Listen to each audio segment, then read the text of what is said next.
Hello guys, मैं psychology के कुछ इंपॉर्टेंट क्वेश्चंस लेके आई हूँ जो कि एग्ज़ाम पॉइंट ऑफ व्यू से बहुत इंपॉर्टेंट हैं। और देखिए प्रीवियस पेपर्स में से लिए गए हैं और ये एग्ज़ाम में हमेशा बनते हैं।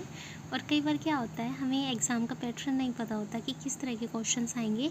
और ये रिपीटेड क्वेश्चंस जो होते हैं एक जैसे आते हैं एग्ज़ाम में, मतलब थोड़ा सा चेंज कर दिया जाता है, उसको मोल्ड कर दिया जाता है और क्वेश्चन अधिकतर वही होता है, बस उसको समझना ज़रूरी हो जाता है। तो देखिए हम बिना टाइम वेस्ट के वीडियो को स्टार्ट करते हैं। देखिए फर्स्ट क्वेश्चन क्या है। vygotsky ने बच्चों के अधिगम में निम्नलिखित कारकों में से किस एक कारक की महत्व पर सबसे ज़्यादा जोर दिया है। vygotsky का क्या है, सामाजिक अधिगम का सिद्धांत है, तो इसलिए इन्होंने सबसे ज़्यादा किस पर जोर दिया है, सामाजिक। ठीक है, निम्नलिखित में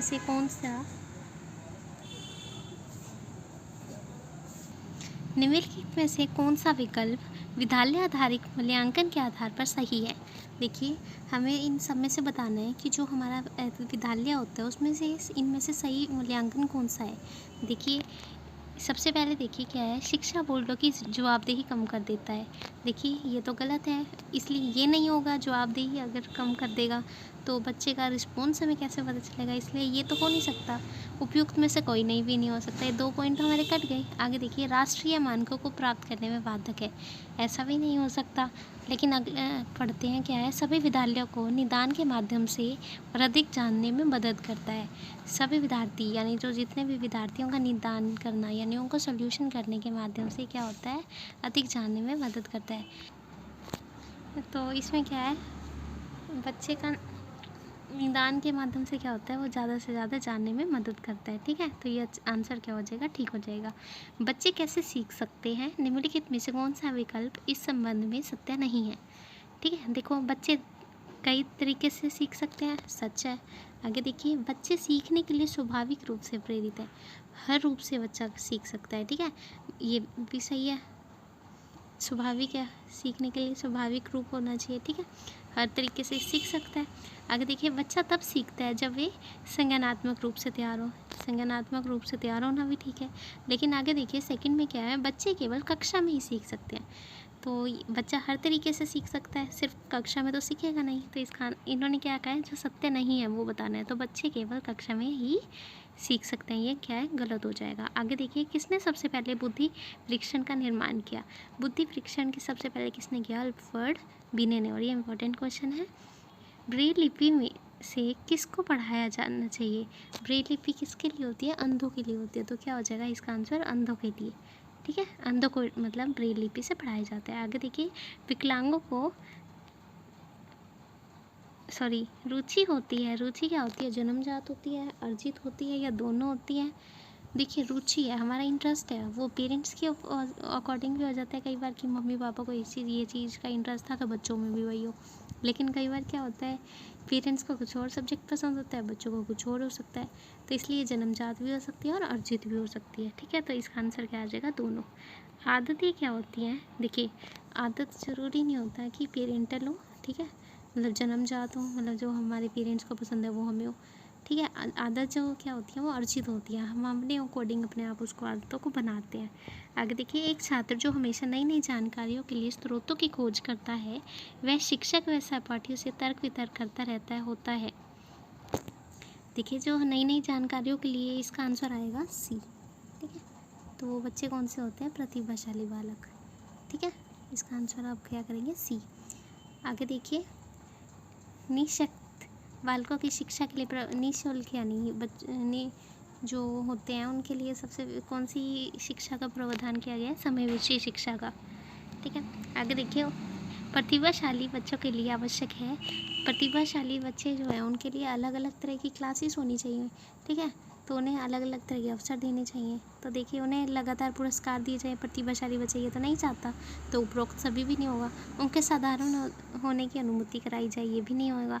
तो इसका आंसर क्या हो जाएगा, उन्हें विशिष्ट योग्यता हेतु विशेष अवसर दिए जाएँ। आगे देखिए, किशोरावस्था अपराध प्रवृत्ति के विकास का नाजुक समय, ये कथन किसने कहा है, किशोरावस्था अपराध प्रवृत्ति, ये देखिए इसका आंसर आएगा वैलेंटाइन। ठीक है, इसका आंसर भी क्या होगा, सी। यहाँ निशान नहीं लगाया मैंने, लेकिन वैलेंटाइन ने ये डेफिनेशन दिया है, किशोरावस्था अपराध प्रवृत्ति के विकास का एक नाजुक समय है। आगे देखिए, किस अवस्था में बालक में ओडिपस बालिका में इलेक्ट्रा ग्रंथि विकसित होती है? इसको कौन सी कहते हैं? लैंगिक अवस्था में। एरिक्सन ने कितनी अवस्थाएं दी है? बहुत इंपॉर्टेंट क्वेश्चन है, 8 अवस्थाएं दी हैं। क्रिया प्रसूत पर बल दिया है, किसने दिया है? किस पर बल दिया है? क्रिया प्रसूत द्वारा पूर्णबलन पर। ठीक है, निम्नलिखित में से चिंपांजी पर प्रयोग किसके द्वारा किया गया है? देखिए, कोहलर ने क्या किया था? चिंपांजियों पर क्या किया था? प्रयोग किया था। उन्होंने क्या किया था? ऊपर केले लगा दिए थे, चिंपांजी उन पर उन केलों को खाने की कोशिश कर रहे थे। ये सब था इस स्टोरी में। मैं ये स्टोरी पूरी डालूंगी कंप्लीट। एक शिक्षक के लिए सबसे महत्वपूर्ण क्या है? विद्यालयों की कठिनाइयों को दूर करना, विद्यार्थी की जो प्रॉब्लम्स हैं उनको सोल्व करना, ये उसकी क्या होती है? शिक्षक के लिए महत्वपूर्ण है। आगे देखिए, तत्परता का नियम अधिगम का किस प्रकार का नियम है? अधिगम का तत्परता का नियम क्या है? एक मुख्य नियम है। खिलौने की आयु किसे कहा जाता है? देखिए, वैसे अगर आए शैशवावस्था, बाल्यावस्था और किशोरावस्था या सभी इस तरह आए तो आप लिखेंगे बाल्यावस्था। लेकिन अगर पूर्व बाल्यावस्था आ जाए और उत्तर बाल्यावस्था आ जाए तो आप लिखेंगे पूर्व बाल्यावस्था। और अगर इस तरह आ जाए पूर्व बाल्यावस्था और एक आ जाए बाल्यावस्था, तो भी आप किसको आंसर करेंगे? पूर्व बाल्यावस्था को। ठीक है, चेतन, अर्धचेतन, चेतन तथा अचेतन, ये किसके अंग हैं? चेतना के। आगे देखिए, जब बच्चा फेल होता है तो इसका तात्पर्य है व्यवस्था फेल हो गई है। ये प्रीवियस क्वेश्चन का ही है और ये बहुत इंपॉर्टेंट है और ये कई बार रिपीट हुआ है ये क्वेश्चन। देखिए, आप इसको कह सकते हैं मोस्ट इम्पॉर्टेंट क्वेश्चन है। ठीक है, आगे देखिए, फ्रॉइड ने मन की तुलना किससे की है? समुद्र में तैरते हुए हिमखंडों से।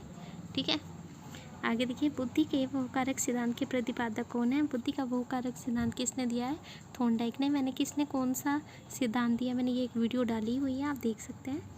आगे देखिए, मानव विकास है, मानव का जो विकास होता है वो देखो क्या होता है? मात्रात्मक होता है, गुणात्मक होता है, या एक निश्चित सीमा तक मापा नहीं जा सकता, या दोनों?